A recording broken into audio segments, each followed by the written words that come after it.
ഇന്ന് ജനുവരി 27. ഈ ആഴ്ച വരുന്ന പ്രധാനപ്പെട്ട OTT റിലീസുകളും പുഷ്പ 2 ഐഡന്റിറ്റി സിനിമകളുടെ ഒഫീഷ്യൽ OTT അപ്ഡേറ്റുകളും എല്ലാമാണ് ഈ വീഡിയോയിലൂടെ നോക്കാൻ പോകുന്നത്. ആദ്യത്തെ അപ്ഡേറ്റ് 1235 കോടി കളക്ഷൻ കടന്ന് തിയേറ്ററിൽ വിജയിച്ച് ബ്ലോക്ക് ബസ്റ്റർ വിജയമായ സുകുമാർ സംവിധാനം ചെയ്ത അല്ലു അർജുൻ നായകനാകുന്ന commercial action mass Telugu pan Indian ചിത്രമാണ് പുഷ്പ 2. സിനിമ നേരത്തെ ഉണ്ടായിരുന്ന അൺഒഫീഷ്യൽ റിപ്പോർട്ട് പോലെ തന്നെ ജനുവരി 30 നെറ്റ്ഫ്ലിക്സിലൂടെ വരുന്ന വ്യാഴാഴ്ച മലയാളത്തിലും പാൻ ഇന്ത്യൻ ഭാഷകളിലും OTT റിലീസ് ചെയ്യും. സിനിമയുടെ ഒഫീഷ്യൽ OTT റിലീസ് ഡേറ്റ് ഇന്ന് നെറ്റ്ഫ്ലിക്സ് പുറത്തുവിട്ടിട്ടുണ്ട്. സിനിമയുടെ 3 മണിക്കൂർ 44 മിനിറ്റ് ദൈർഘ്യമുള്ള റീലോഡഡ് പതിപ്പാണ് OTT റിലീസ് ചെയ്യുക. ടോവിനോ തോമസ് നായകനാകുന്ന investigation mystery suspense crime thriller Malayalam ചിത്രമാണ് ഐഡന്റിറ്റി. പോസിറ്റീവ് അഭിപ്രായങ്ങൾ നേടിയെങ്കിലും തിയേറ്ററിൽ വിജയിക്കാൻ സാധിക്കാതെ പോയ ഈ സിനിമ ജനുവരി 31 വെള്ളിയാഴ്ച ZEE5 മലയാളം, തമിഴ്, തെലുങ്ക്, കന്നഡ ഭാഷകളിൽ OTT റിലീസ് ചെയ്യും. ഈ സിനിമയുടെയും ഒഫീഷ്യൽ OTT റിലീസ് ഡേറ്റ് നേരത്തെ വന്നിട്ടുണ്ട്. അടുത്തത് മലയാളം ഭാഷയിൽ OTT റിലീസ് ചെയ്യാൻ പോകുന്ന ഹോളിവുഡ് ചിത്രമാണ് you are cordially invited. Reese വിതർസ്പൂണും വിൽ ഫെറലും ചേർന്ന് അഭിനയിക്കുന്ന ഈ കോമഡി ചിത്രം ജനുവരി 30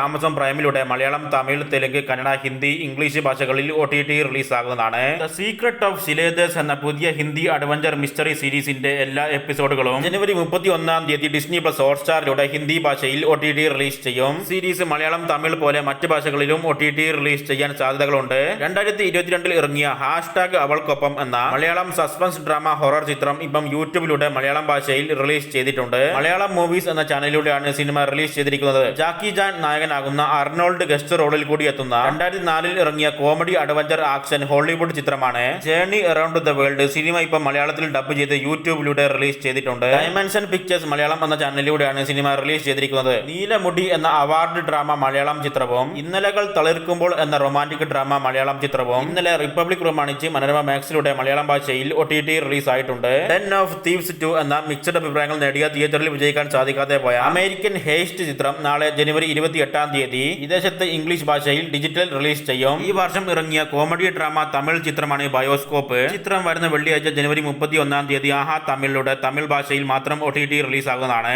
ഷൈൻ നിഗം നായകനാകുന്ന മിക്സഡ് അഭിപ്രായങ്ങൾ നേടിയ തിയേറ്ററിൽ വിജയിക്കാൻ സാധിക്കാതെ പോയ മദ്രാസ് കാരൻ എന്ന തമിഴ് ആക്ഷൻ ചിത്രം ഫെബ്രുവരി 7 ആഹാ തമിഴിലൂടെ തമിഴ് ഭാഷയിൽ OTT റിലീസ് ആകുന്നതാണ്. നല്ല അഭിപ്രായങ്ങൾ നേടിയ ദ റിക്രൂട്ട് എന്ന ഹോളിവുഡ് സ്പൈ ത്രില്ലർ അഡ്വഞ്ചർ സീരീസിന്റെ പുതിയ 2ാമത്തെ സീസന്റെ എല്ലാ 6 എപ്പിസോഡുകളും ജനുവരി 30 ഉച്ചയ്ക്ക് 1:30 നെറ്റ്ഫ്ലിക്സിലൂടെ ഹിന്ദി, ഇംഗ്ലീഷ് ഭാഷകളിൽ OTT റിലീസ് ചെയ്യും. പരേഷ് റാവൽ അഭിനയിക്കുന്ന പുതിയ ഹിന്ദി ഡ്രാമ സിനിമയാണ് ദ സ്റ്റോറി ടെല്ലർ. സിനിമ ഇന്ന് രാത്രി 12 മണിക്ക് ശേഷം ജനുവരി 28 ഡിസ്നി പ്ലസ് ഹോട്ട്സ്റ്റാറിലൂടെ ഹിന്ദി ഭാഷയിൽ ഡയറക്റ്റ് OTT റിലീസ് ചെയ്യും. ധ്യാൻ ശ്രീനിവാസൻ നായകനാകുന്ന ഹേസ്റ്റ് ഇൻവെസ്റ്റിഗേഷൻ ത്രില്ലർ മലയാളം ചിത്രമാണ് പാർട്ട്നേഴ്സ്. ആവറേജ് അഭിപ്രായം നേടിയ തിയേറ്ററിൽ വിജയിക്കാൻ സാധിക്കാതെ പോയ ഈ സിനിമ ജനുവരി 31 സൈന പ്ലേയിലൂടെ OTT റിലീസ് ചെയ്തേക്കും. ഒഫീഷ്യൽ OTT റിലീസ് ഡേറ്റ് നാളെ സൈന പ്ലേ പുറത്തുവിടും. ഉണ്ണി മുകുന്ദൻ നായകനാകുന്ന 115 കോടി ബിസിനസ് കളക്ഷൻ നേടിയ ബ്ലോക്ക് ബാസ്റ്റർ വിജയമായ മികച്ച അഭിപ്രായം നേടിയ വയലൻസ് ആക്ഷൻ മലയാളം ചിത്രമാണ് മാർക്കോ. നേരത്തെ നെറ്റ്ഫ്ലിക്സ് OTT അവകാശം സ്വന്തമാക്കിയെന്ന് പല റിപ്പോർട്ടുകളും റൂമേഴ്സും വന്നിട്ടുണ്ടെങ്കിലും യഥാർത്ഥത്തിൽ സോണി ലീവ് ആണ് സിനിമയുടെ OTT അവകാശം സ്വന്തമാക്കിയത്.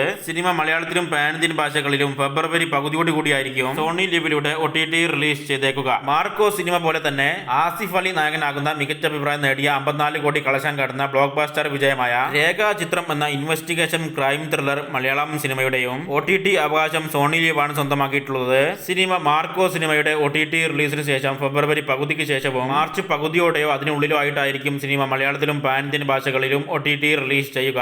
സാധാരണ സോണി ലീവ് ഒരു മലയാളം സിനിമയാണ് മാസത്തിൽ OTT റിലീസ് ചെയ്യാറുള്ളത്. അതുകൊണ്ട് തന്നെ രേഖാചിത്രം സിനിമ മാർച്ച് പകുതിയോടുകൂടി OTT റിലീസ് ചെയ്യാനാണ് കൂടുതലും സാധ്യത.